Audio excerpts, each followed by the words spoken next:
wasiirkii hore wasaaradda maaliyadda Cabdicasiis Maxamed Samaale ayaa maanta ka hadlay kulan uu xisbiga kulmiye la yeeshay golaha guurtida Soomaaliland guddiga u xil saareen ka soo tala bixinta muddo kordhinta loo sameeyo golaha wakiilada ee Soomaaliland iyo fikradda iyo go'aanka anagu aan xisbi ahaan qabno muddo badan aad miidiyaha ka maqlayseen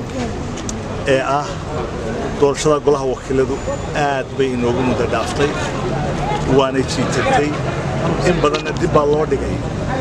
sababa ay yeelatayba ama sababayba inaanay 2019 imika aan ku jiro aanay dhaafin xilliga lagu qabto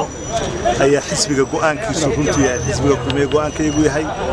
taladaas ayaan u sheegnay golaha guurtida aanu nidhi xisbi ahaan go'aankayagu waxa weeye in doorashada golaha wakiilada 2019 hadda aan ku jirto dabayaaqadiisa aanay nala dhaafin taasi oo dalkeena u dana taa oo adduunyada indhaha inagu haysaa ee arkaysa inay doorashooyinkoona muddo badan dib u dhaceen ay aad inoogu waaninayaan tala inagu siinayaan doorashadaas inaanay sanadka inala dhaafin marka runtii go'aankaas oo anagu xisbi ahaan kaanu qabnay ah saddexda xisbi qaran go'aan aanu isla qaadanayna ahaa markii aanu aragnay inaan March 2019ka doorashadu xilligii loogu talagalay ay dhaafayso oo dib uga dhacayso inaanaan dhaafin 19ka ee aynu ku hayno 2019ka 2019ka aynayna dhaafin akhirkeeda marka golaha guurtida oo runtii golaha leh marka ay doorashadu waqtigeeda dhici weydo cidda taladeeda leh ee go'aanka dambe loo geeyo iyagu markaa muddada ay doorashadu ku la qabanayo go'aamiya iyagoo eegaya duruufaha dalku ku jiro iyo komishanku sidoo wax u qaban kariya xisbiyada taladoodaba eegaya ay go'aan qaataan waxaanu runtii u keenay taladii iyo go'aankii xisbi ahaan anagu aanu arkaynay in dalka dantiisa ay ku jirto wanaagiisu oo ah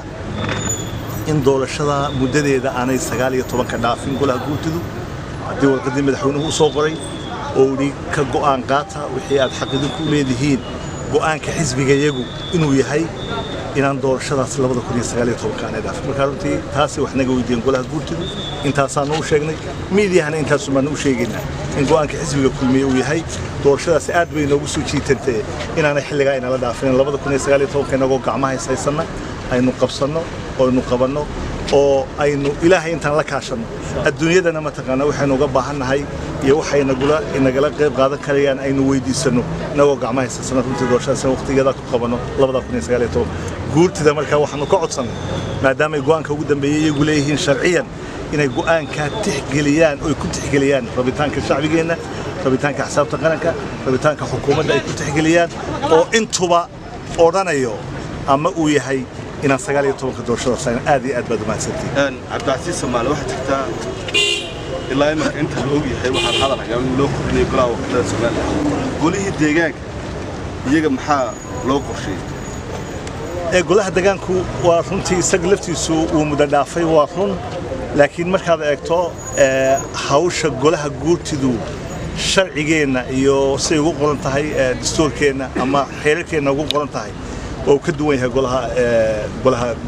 golaha deegaanku ka duwan yahay waxaanu shaqabnaa isaga laftiisa yani si degdeg loo qabto waayo golaha laftiisuna waa gole isaguna waqtigii loogu talagalay runtii dhaafay Mukhtar Ismaaciil Ali telefishinka Universal Hargeysa